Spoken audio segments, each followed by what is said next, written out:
Daniel capítulo 1. Nós vamos ler os primeiros 2 versículos. No ano 3º do reinado de Jeoaquim, rei de Judá, veio Nabucodonosor, rei da Babilônia, a Jerusalém e a sitiou. O Senhor lhe entregou nas mãos a Jeoaquim, rei de Judá, e alguns dos utensílios da casa de Deus.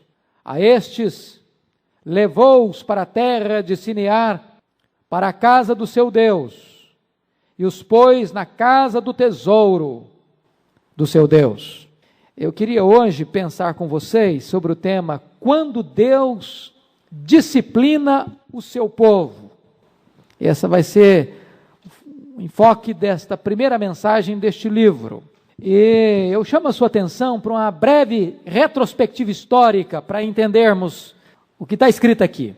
Você sabe que Deus chamou um homem, Abraão, e através deste homem formou uma família, e através desta família Deus formou uma nação, e essa nação ficou no Egito 400 anos, e diz a Bíblia que o clamor deste povo subiu à presença de Deus, porque Deus viu a aflição do povo, Deus ouviu o clamor do povo, e Deus desceu para libertar o povo, e Deus enviou Moisés para libertar o povo. E Deus então mandou 10 pragas ao Egito, para desmantelar as divindades do Egito, e tirou o seu povo de lá. Por 40 anos esse povo andou pelo deserto. Depois de andar 40 anos pelo deserto, sob a liderança de Moisés, o povo gastou mais 7 anos para tomar posse da terra prometida, sob a liderança de Josué. Após isso, estabelece-se em Israel, nessa nação, uma teocracia. Nessa teocracia, governo de Deus, Deus mesmo levantava um líder, um juiz. E Israel então viveu durante cerca de 330 anos sob o comando de Deus através desses juízes. Israel vivendo um tempo de instabilidade espiritual, pecado, juízo, arrependimento, restauração, e indo e vindo nessa questão. Depois de 330 anos de teocracia, o povo pediu um rei para si. Samuel, o último juiz, disse: Deus, mas não pode ser. E Deus disse para Samuel: atende o povo, porque na verdade o povo não está rejeitando você, o povo está rejeitando a mim. E então começa uma nova fase política na história de Israel, que nós poderíamos chamar de monarquia. A teocracia muda para monarquia, o governo de um rei. E nós tivemos 3 reis no governo da monarquia unificada: Saul, Davi e Salomão, cada um deles reinando 40 anos. Com a morte de Salomão, no ano 931 a.C., seu filho Roboão, não revelando sabedoria e perspicácia para governar, o reino é dividido. E 10 nações seguem a liderança de Jeroboão I, formando o que se chama de Reino do Norte, cuja capital mais tarde vai ser Samaria. E essas 10 tribos do norte vão formar aquilo que nós chamamos de Israel ou Efraim. Neste Reino do Norte tivemos 19 reis em 8 dinastias. Dinastia é o governo de uma família. Então, no Reino do Norte tivemos 19 reis com 8 dinastias diferentes, e desses 19 reis não houve um sequer que andasse com Deus. Todos eles foram homens ímpios. Apesar de Deus alertar através dos seus profetas, o povo não ouviu a voz de Deus, e então em 722, Deus mandou a Síria, que levou este povo para o cativeiro, e nunca mais de lá voltou. Essas 10 tribos se dispersaram por lá. Os que ficaram na terra foram misturados com outros povos por uma política de Sargão II, vindo a formar o que nós chamamos de povo samaritano. Um caldeamento de judeus e outros povos gentílicos.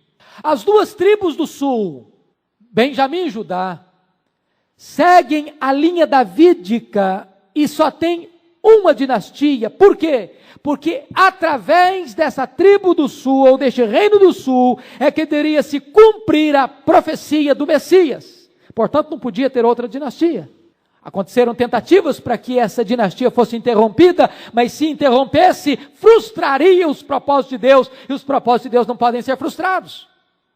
Nessa dinastia, neste reinado do sul, nós tivemos 20 reis, alguns piedosos, outros não.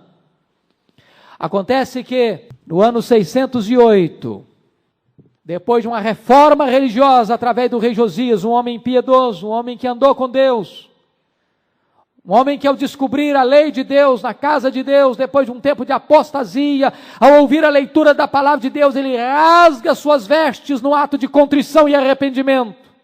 Mas um homem que politicamente comete um equívoco, porque estava existindo uma grande batalha entre a Síria e Egito, disputando a hegemonia do mundo.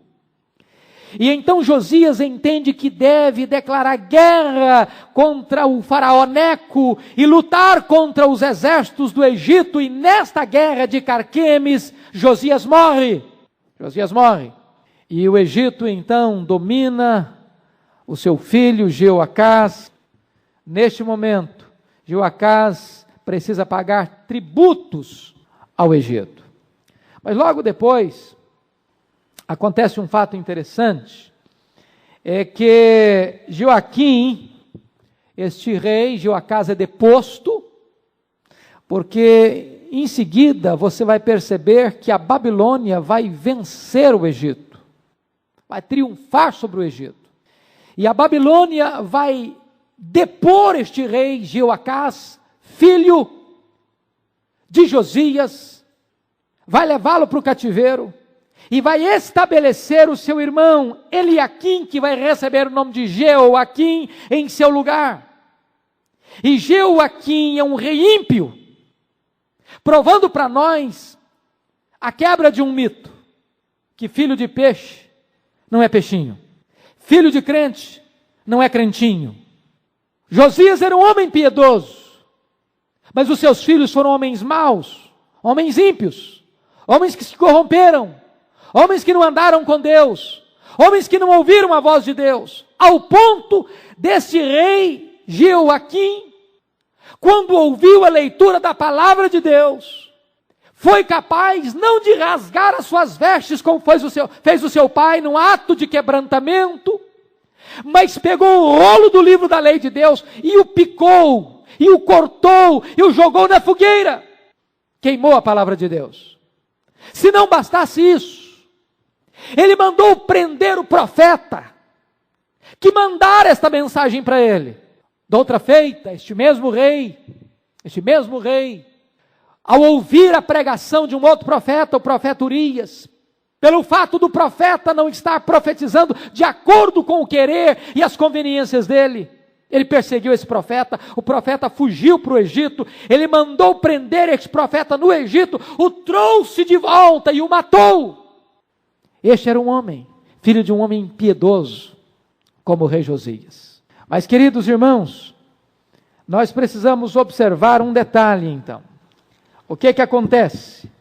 Nesse período, então, a Babilônia, que dominava o mundo, logo depois que ganhou esta batalha em Carquemes, passa por Jerusalém, e leva os vasos do templo, e leva também alguns nobres, isso em 606, para a Babilônia. Mais tarde, e é aí que entra o começo do livro de Daniel, mais tarde, numa segunda leva, em 597, ele retorna, leva mais um bando de gente para a Babilônia, desta feita, segundo os estudiosos, o profeta Ezequiel é levado também. E nesse período então, um outro rei se levanta, o rei Zedequias, e este rei, depois de um tempo se rebela contra a Babilônia, e a Babilônia num terceiro cerco, agora em 586, durante 18 meses cercou a cidade de Jerusalém. Se você ler o livro do profeta Lamentações de Jeremias, você vai ver o drama que foi. Faltou pão na cidade, faltou água na cidade. E as pessoas começaram a morrer de fome e de sede e de pestilências dentro dos muros, porque do lado de fora dos muros, os soldados caldeus cercavam a cidade. O profeta Jeremias chegou a dizer que mais felizes foram aqueles que morreram à espada do que aqueles que morreram dentro dos muros da cidade de Jerusalém. As crianças foram esmagadas, os velhos foram pisoteados, as jovens foram forçadas. E quando o exército caldeu invadiu a cidade, arrebentou suas muralhas, queimou os seus prédios, destruiu o templo, o rei Zedequias tenta fugir. Mas ele é capturado, é levado à presença do rei. E o rei, com um requinte de crueldade, traz os filhos de Zedequias e os mata na presença do seu próprio pai, a presença do próprio rei, e depois vaza os olhos de Zedequias e o leva cativo para a Babilônia com os demais prisioneiros. Esse é o contexto que você está vendo que está cercando o livro de Daniel. Por que tudo isso? Por que tudo isso? Exatamente, queridos irmãos, porque o povo de Deus, depois de experimentar um reavivamento espiritual no tempo de Josias, se esqueceu de Deus outra vez. Isso significa que nem sempre as reformas ou os reavivamentos que marcam uma geração são tão profundos ao ponto de passar para a geração seguinte. Isso é um alerta para nós. Isso é um alerta para nós. É possível uma geração andar com Deus e a geração seguinte rebelar-se contra Deus. Lembram lá quando o povo entrou na terra prometida? Que diz a Bíblia que aquela geração que nasceu na terra prometida não conhecia o Senhor. Os pais, de certa forma, falharam e não conseguiram passar o mesmo fervor, o mesmo compromisso, o mesmo zelo, a mesma dedicação que tinham com Deus para os seus filhos. E o que acontece agora? O rei abandona Deus. Os sacerdotes que deviam zelar pela casa de Deus se corrompem a tal ponto de trazer abominações para dentro da casa de Deus. E o povo todo se corrompe. Em vez de escutar a voz de Deus, os reis e os sacerdotes perseguem os profetas, prendem os profetas e mandam matar os profetas. E agora não tem outra alternativa, senão Deus então trazer seu juízo ao seu próprio povo, como que usando a vara da sua ira para corrigir o seu povo, o povo da aliança. Se você notar, a Babilônia vem, toma este povo, leva para a Babilônia. Talvez nós tenhamos que entender um pouquinho sobre a Babilônia. A Babilônia tornou-se senhora do mundo.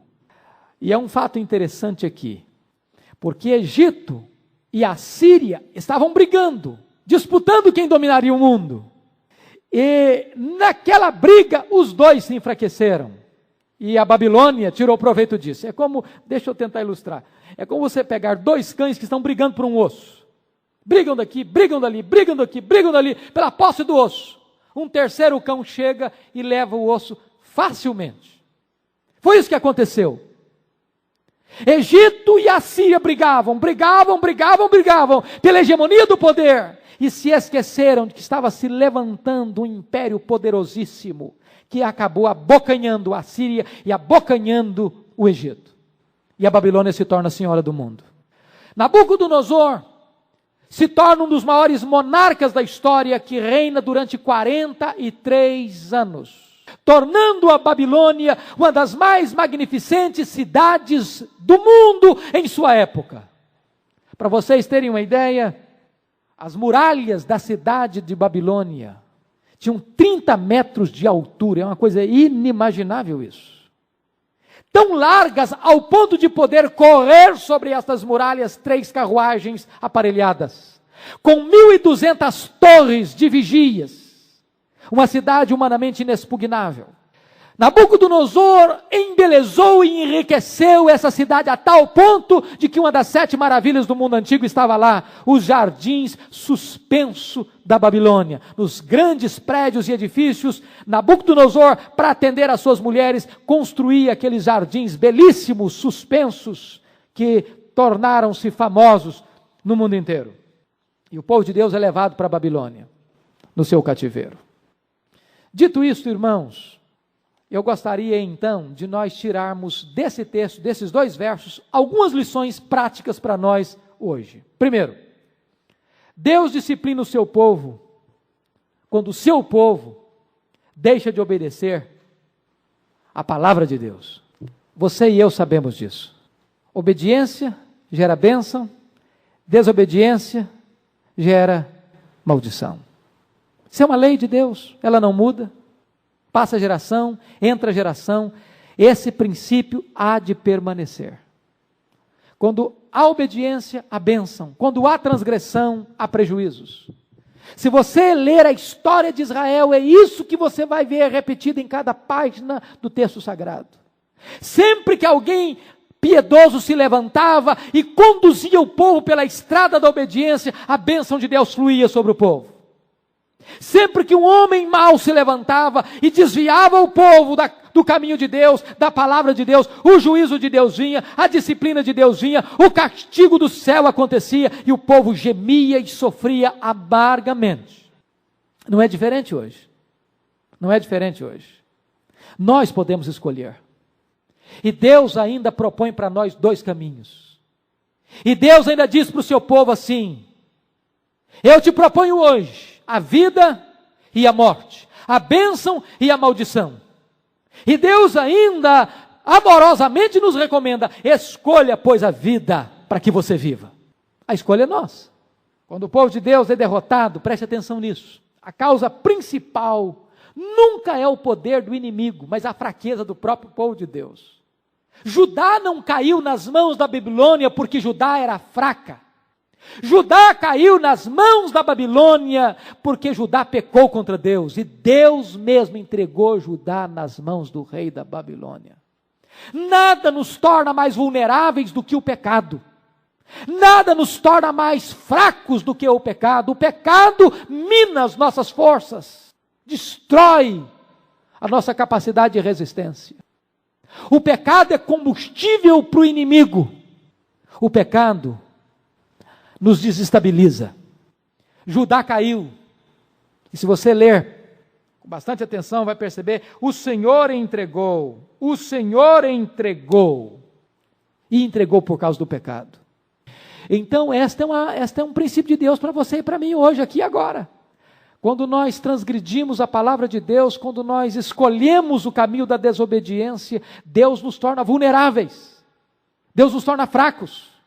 Nós perdemos a capacidade de resistir o ataque do inimigo. Observa outra coisa: em vez do rei Jeoaquim rasgar as suas vestes ao ouvir a mensagem de Deus, ele rasgou a palavra, ele queimou a palavra e ele mandou prender o profeta de Deus. Irmãos, nós podemos também chegar a este estágio de endurecimento se não tomarmos cuidado. Como é que nós reagimos diante da palavra do Deus vivo? Com quebrantamento ou com endurecimento? Ouvimos com bom grado apenas aquilo que satisfaz os nossos ouvidos, ou temos atenção para escutar o que Deus está falando? Uma das maiores tentações da igreja evangélica nos dias de hoje é querer que os pregadores preguem o que eles querem ouvir e não o que precisam de ouvir. Há muitos pregadores hoje que já venderam suas consciências, que já negociaram seus ministérios, que já se prostituíram nesse sentido e pregam não a palavra de Deus, mas pregam o que o povo quer ouvir. Naquilo que Paulo vai denunciar: paz, paz, quando não há paz. E diz o texto aqui que o rei Jeoacás bem como o seu povo, ao ouvir a palavra de Deus, num tempo gravíssimo, num tempo de tensão, num tempo decisivo, em vez de se humilharem, de se voltarem para Deus, em vez de rasgarem suas vestes e o coração, eles rasgam a palavra e queimam a palavra. E quando a palavra de Deus é queimada, nós não estamos, e ninguém está destruindo a palavra de Deus, está simplesmente aumentando a combustão do próprio juízo de Deus sobre aqueles que tais coisas praticam. Vejam ainda, a certeza do cumprimento das promessas de Deus sobre a desobediência deveria levar o povo de Deus ao arrependimento. O povo de Judá conhecia Deus, conhecia a palavra de Deus, conhecia os juízos de Deus, conhecia os muitos momentos da visitação de Deus sobre a nação, em juízo, em disciplina. E sabiam que Deus, quando fala, seja para abençoar, seja para castigar, Deus cumpre o que fala. É tolice nossa achar que Deus vai ferir a sua aliança, que Deus vai encolher o seu braço e não vai cumprir o que promete, seja para abençoar, seja para castigar. Mas mais do que isso, irmãos, a hediondez do pecado, aos olhos de Deus, deveria levar o povo ao arrependimento. Se olharmos bem, foi o pecado que trouxe a destruição de Jerusalém. Foi o pecado que trouxe a destruição do templo. Foi o pecado que levou as famílias a serem arrebentadas. Foi o pecado que levou os vasos do templo sagrados de Deus serem levados para um templo pagão. Foi o pecado que trouxe toda a tragédia sobre a nação. E não é diferente hoje. Então essa é a primeira mensagem que eu gostaria que nós observássemos. Deus disciplina o seu povo quando o seu povo deixa de ouvir e obedecer a sua palavra. Segunda coisa, segunda lição prática. Deus disciplina o seu povo quando este povo substitui a obediência à palavra de Deus por uma fé mística ou por uma confiança no braço da carne. Eu vou explicar. Por que é que Judá foi levada para o cativeiro? Leia o livro do profeta Jeremias para vocês entenderem. Sabe o que estava acontecendo? O entendimento do povo era o seguinte: enquanto o templo estiver erigido em Jerusalém, enquanto nós tivermos sacerdotes ministrando, enquanto nós tivermos sacrifícios acontecendo, enquanto nós estivermos nos reunindo no templo, enquanto as cerimônias estiverem acontecendo, enquanto o incenso estiver sendo queimado, enquanto nós estivermos celebrando o culto a Deus no templo de Jerusalém, nada pode nos acontecer. Lá no capítulo 6, ele chegava a dizer: templo do Senhor, templo do Senhor, templo do Senhor é este. Só para continuarem na prática de seus pecados. O que significa isso? Eles estavam confiando na religiosidade, no templo, na liturgia, nos sacrifícios, no serviço que eles prestavam, e não no próprio Deus.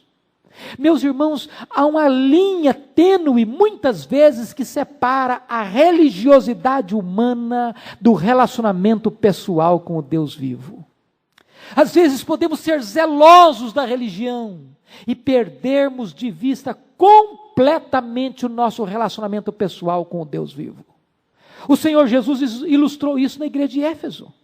Que igreja preciosa! Que igreja fiel à palavra, que igreja fiel à doutrina, mas que igreja que perdeu o seu encanto pelo noivo da igreja, o Senhor Jesus Cristo. É possível, querido, que você seja um crente, zeloso da sua fé, da sua doutrina, da sua religião, da sua denominação, do arcabouço teológico que você um dia abraçou e creu. Mas é possível você manter tudo isso e ainda assim não ter intimidade com Deus e confiar nessas coisas, sem estar relacionando-se pessoalmente com o Deus vivo. Eu quero dizer uma coisa para você: Deus não tolera pecado, nem no mundo, nem muito menos dentro da sua própria casa. Deus não tolera. Eles estavam confiando no templo só para permanecerem em seus pecados. Segunda coisa: quando os verdadeiros tesouros espirituais são perdidos em nossa vida, a perda dos tesouros materiais vem como sinal da disciplina de Deus. Eles estavam encantados com os tesouros do templo. Que templo bonito, que templo luxuoso, que templo maravilhoso, que objetos sagrados tão lindos nós temos. E eles se encantavam e eles confiavam nessas coisas, mas eles perderam o maior de todos os objetos sagrados que eles deviam guardar com todo o carinho, que era o relacionamento deles com Deus. Às vezes nós temos mais zelo de coisas do que zelo com o nosso relacionamento com Deus. E porque eles perderam o maior tesouro, que é o tesouro espiritual, então Deus permitiu e até mesmo entregou os vasos do templo nas mãos do inimigo, para que aquela fé mística e falsa que eles possuíam no templo e nas coisas do templo, para que eles então pudessem entender que tinham que colocar a confiança deles não no templo, mas no Deus que habita no templo, o Deus vivo. Preste atenção em outra coisa. Mesmo quando o inimigo está sendo uma vara da ira de Deus para castigar o povo de Deus, é Deus quem está no controle. Eu gosto muito de olhar isso. É Deus quem está no controle. Foi Deus quem trouxe os caldeus. Foi Deus que entregou o rei nas mãos de Nabucodonosor. Foi Deus que entregou os vasos do templo nas mãos de Nabucodonosor. Preste atenção que Deus é soberano e até os ímpios estão a serviço de Deus, sabendo eles ou não. Nós precisamos ter uma visão muito clara da soberania de Deus na história. Quando você compreende que Deus é Senhor da história, que Ele está no trono, que Ele dirige as nações, que Ele levanta reis, que Ele depõe reis, que Ele levanta impérios e abate impérios, que Ele levanta reinos e abate reinos, que Ele levanta nações e abate nações, você começa a perceber que nada foge ao controle do Deus soberano que está assentado no trono. O Senhor lhe entregou nas mãos. Nos diz o verso 2, tudo foi obra de Deus. Nabucodonosor era apenas, tão somente, uma vara da ira de Deus, para Deus disciplinar o seu povo. Lá em Jeremias 25, 9, Deus chama Nabucodonosor, um homem ímpio, de meu servo. Meu servo. Por que era servo de Deus? Não era servo no sentido de que nós o somos. Não era servo porque ele olhava para Deus e o obedecia e tinha prazer na comunhão com Deus. Ele nem sabia que era servo. Ele era servo porque, embora ele fosse o rei que dominava quase o mundo inteiro, ele estava debaixo do controle do governo do Deus vivo. O trono de Nabucodonosor estava debaixo do trono do Deus vivo.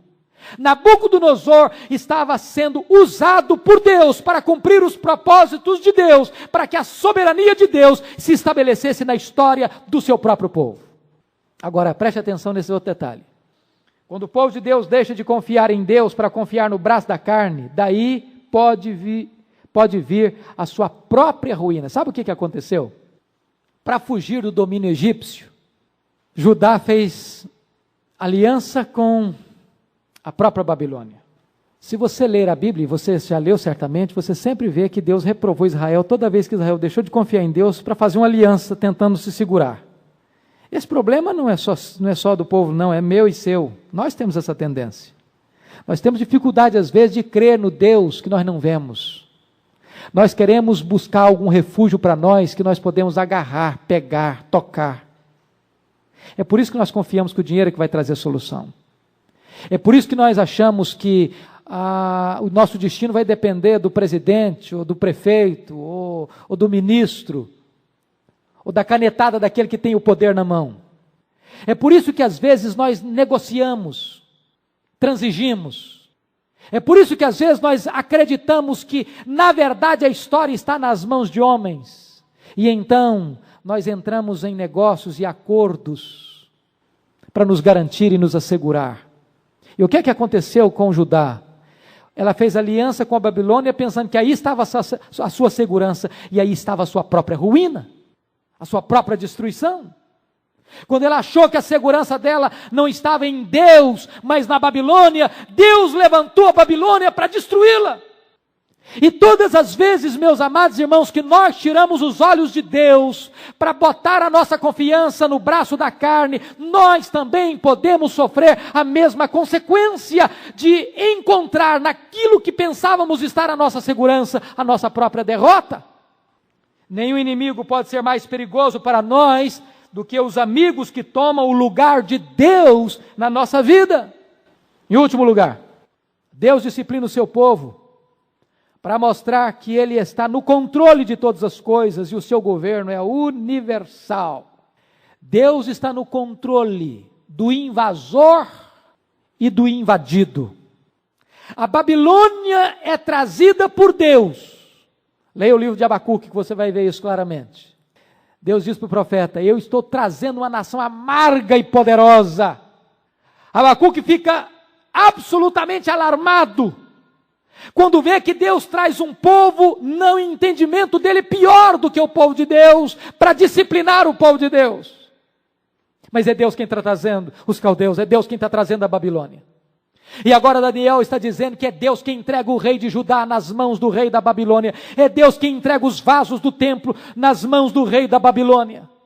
Deus está governando o invasor e Deus está disciplinando o invadido. Outra coisa, você já parou para perceber por que é que Deus permitiu que os vasos do templo que eram sagrados fossem profanados? Por que Deus permitiu isso? Será que Deus não tem zelo das suas coisas? Você se lembra lá de 1 Samuel capítulo 4, quando o povo de Israel estava entrando em guerra contra os filisteus, e os sacerdotes estavam em pecado, Hofni e Finéias, e de repente entram naquela batalha e 4.000 homens caem, mortos, e eles se lembram, é a Arca da Aliança, vamos trazer a Arca da Aliança, o símbolo da presença de Deus. E trouxeram a Arca da Aliança, e houve júbilo no arraial de Israel, e houve um estrondo no arraial do inimigo, mas de repente diz a Bíblia que houve a guerra, e os filisteus tomaram a arca, roubaram a arca, mataram os sacerdotes, 30.000 homens caíram naquele campo de batalha, o Eli, os pais dos 2 sacerdotes, caiu, quebrou o pescoço, e a glória de Deus foi-se do povo. O povo estava botando a confiança na arca, símbolo da presença de Deus, mas não estava andando em comunhão com o Deus simbolizado por aquela arca, e Deus permitiu que a arca fosse profanada, roubada pelos filisteus, para que a confiança do povo se voltasse para Deus, e não para um objeto sagrado. Deus permitiu que os vasos do templo fossem roubados e profanados, para mostrar ao povo que o povo tinha que confiar não no templo, não nos vasos, mas em Deus. Deus permitiu que os vasos fossem profanados, porque os próprios sacerdotes já tinham profanado o templo, quando traziam abominações para dentro da casa de Deus. Agora, se vocês quiserem saber se Deus tem zelo pelas coisas dele, tem. Tanto é que que quando Belsazar foi pegar esses mesmos vasos, para dar uma festa de bebedeira, naquela noite, o rei morreu, e a Babilônia caiu. Deus é zeloso. Se Deus permite que as coisas dele sejam profanadas, é para ensinar uma lição. Com Deus não se brinca. Com Deus não se brinca, não. Deus está mostrando para nós, irmãos, que uma religiosidade externa não pode nos defender no dia da adversidade. Não pode. E eu queria confrontar o seu coração nesta noite. Meu irmão, sonda o seu coração, sonda a sua alma, por favor. Não se contente em ter apenas uma religiosidade externa, em apenas ser um protestante, apenas ser um evangélico, apenas ser um membro de igreja, apenas carregar uma Bíblia, apenas fazer orações regulares, mas sem verdadeiramente andar na presença do Deus vivo, porque no dia da adversidade, esse tipo de fé não poderá valer a você. O que é tremendo nesse texto é que Deus ainda ensina uma outra lição para nós. Um rei ímpio demonstra mais zelo ao seu ídolo do que o povo de Deus demonstra zelo pelo Deus verdadeiro. O que aconteceu? O que Nabucodonosor fez? Pegou os vasos do templo, de ouro, levou para onde? Para a casa dele? Não levou para a casa dele. Não levou para o palácio. Levou para a casa do Deus, para a casa do seu Deus, para a casa de Bel. Significando o seguinte, ele estava passando a seguinte imagem, a seguinte mensagem: ele estava honrando o seu ídolo, ele estava honrando o seu Deus, ele estava reconhecendo que a vitória que ele estava tendo era proveniente do seu Deus, no que ele estava errado, obviamente. Mas muitas vezes, os ímpios são mais zelosos na adoração dos seus ídolos, do que o povo de Deus é zeloso em servir ao Deus vivo e verdadeiro. E eu queria então concluir esta palavra inicial, e desculpem-me, mas é uma palavra pesada logo no início, porque não podia ser diferente. Eu não estou aqui com o compromisso de agradar-lhes os ouvidos, mas de expor-lhes a palavra de Deus. E esta palavra inicial começa com a palavra de juízo. A partir de agora você vai ver como Deus levanta alguém especial nesse meio, para ser modelo para nós. Mas eu queria, de forma prática então, deixar 5 lições para você. Primeiro, 5 lições práticas, na conclusão. O cálice da ira de Deus, um dia vai transbordar. A paciência de Deus, um dia tem o seu limite. Esse mesmo Deus que parece, na linguagem do Salmo 73, que está dormindo, um dia ele vai acordar. As coisas parecem calmas, tranquilas. Parece que o moinho de Deus está moendo devagar demais. Mas eu posso lhe dizer que o moinho de Deus moe devagar, mas também moe muito fino. A ira de Deus um dia transborda. E foi isso que aconteceu com Judá. Chegou um dia que Deus disse, basta, chega.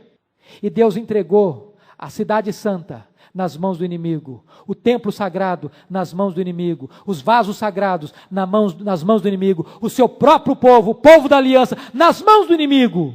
E usou este inimigo para ser chicote da sua ira contra o seu próprio povo.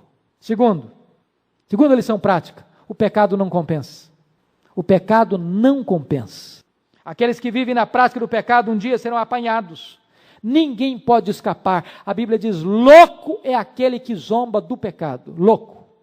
Será apanhado pelas próprias cordas do seu pecado. Terceiro, uma religião apenas de fachada não pode nos ajudar no dia da calamidade. Confiar no templo não é suficiente. Você precisa confiar no Deus vivo. Quarto, o amor de Deus é visto até mesmo na sua amarga disciplina. Isso é maravilhoso. Sabe por que Deus mandou o seu povo para a Babilônia?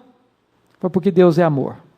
O povo de Judá, durante séculos e séculos, viveu prisioneiro da idolatria dos povos gentílicos à sua volta.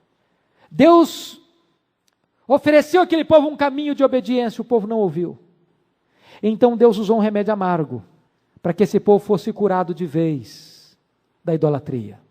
E quando aquele povo, depois de 70 anos de amargo cativeiro retorna, esse povo está curado da idolatria. Quando Deus manda disciplina, não é porque quer destruir seus filhos, é porque Ele quer restaurar os seus filhos. A disciplina é ato de amor, ainda que a disciplina doa. Último lugar, Deus é soberano, e seu trono dirige até mesmo as nações ímpias, para que elas cumpram os propósitos soberanos de Deus. A Babilônia estava nas mãos de Deus. Nabucodonosor era servo de Deus. A história pertence a Deus. É Deus quem está no trono. É Deus quem dirige a história. É Deus quem dirige a igreja. É Deus quem dirige a sua vida. Isso é maravilhoso saber. É maravilhoso descansar nessa soberania divina. Nesse contexto, queridos, nesse contexto é que Deus então levanta Daniel. E Daniel passa por essas tempestades todas, ainda um adolescente, vitoriosamente. E há um segredo na vida deste adolescente, deste moço. Por que é que Daniel permanece firme diante do seu Deus, sem vacilar, sem transigir, sem se corromper? Existem 2 segredos apenas na vida desse moço, que você e eu, se foi criado na igreja desde o berço, aprendeu desde a classe de hall de berços. Nós às vezes achamos que as coisas de Deus são complicadas, que você tem que ter uma experiência mística com Deus, para você aprender a andar com Deus. Não, queridos, o segredo de Daniel era tão simples, que as crianças da nossa igreja, certamente todas já ouviram. Sabe qual é o segredo de Daniel? Daniel era um moço que andou com Deus, porque Daniel em todos os momentos buscava Deus em oração. Segundo, Daniel foi capaz de manter-se firme, porque Daniel sempre estava com a palavra de Deus aberta, examinando as Escrituras. 2 coisas simples, Bíblia e oração. Nada de místico, nada de espetacular. Eu quero lhe dizer que também vivemos em turbulências, dias difíceis. A única maneira de você ser um crente que faça diferença na história e seja um modelo de piedade num mar de corrupção é se você for um crente comprometido em oração e em examinar a palavra de Deus. Um crente que não seja dedicado ao estudo da palavra e que não tenha vida de oração, ele naufraga neste mar revolto que está bramindo à sua volta. Que Deus nos ajude a olhar para este livro e tirar as lições dele. Eu quero encorajar você, em nome de Jesus, a caminhar conosco durante esses estudos de Daniel. Com a graça de Deus, estaremos terminando no dia 8 de dezembro. E eu queria até fazer um apelo a você que está aqui hoje. Quarta-feira que vem, o estudo tem tudo a ver com a juventude. Para mim não tem texto mais importante da Bíblia para a juventude do século 21 que o capítulo 1 de Daniel. E eu queria desafiar você, em nome de Jesus, a orar pela juventude da igreja. Eu sei que tem muita gente estudando e tem muita gente trabalhando, mas tem muita gente também que poderia estar aqui conosco, que pode estar quarta-feira, eu espero em Deus que esteja. Então nos ajude a trazer a juventude da igreja quarta-feira. Os nossos adolescentes, os nossos jovens, os nossos juniores. Convide seu filho, convide sua filha, convide alguém que venha com você. E a nossa expectativa é de que ao examinarmos a vida de Daniel e dos seus amigos, Deus possa fazer algo novo na nossa vida, na nossa juventude, e algo maravilhoso possa acontecer na vida desta igreja como consequência do estudo deste preciosíssimo livro de Daniel. Deus nos abençoe, em nome de Jesus. Vamos ficar em pé, queridos. Vamos orar. Interceder pela igreja. Eu sei que a Bíblia nos informa sobre isso. Muito pode, por sua eficácia, a súplica dos justos. O nosso Deus é o Deus que ouve as orações. É o Deus que responde o clamor dos aflitos. Quantas coisas maravilhosas, quantos milagres estupendos Deus realizou na vida de Daniel, de seus amigos, como resultado de oração. A igreja precisa crer que Deus responde às orações. Então vamos orar ao Senhor. Vamos pedir que Deus restaure a sorte da nossa igreja. Reaqueça o nosso coração, inflame as nossas almas. Vamos pedir ao Senhor que opere fatos marcantes na vida de cada um de nós que está aqui. Para que vivamos uma qualidade superlativa de vida espiritual, para a glória do Senhor.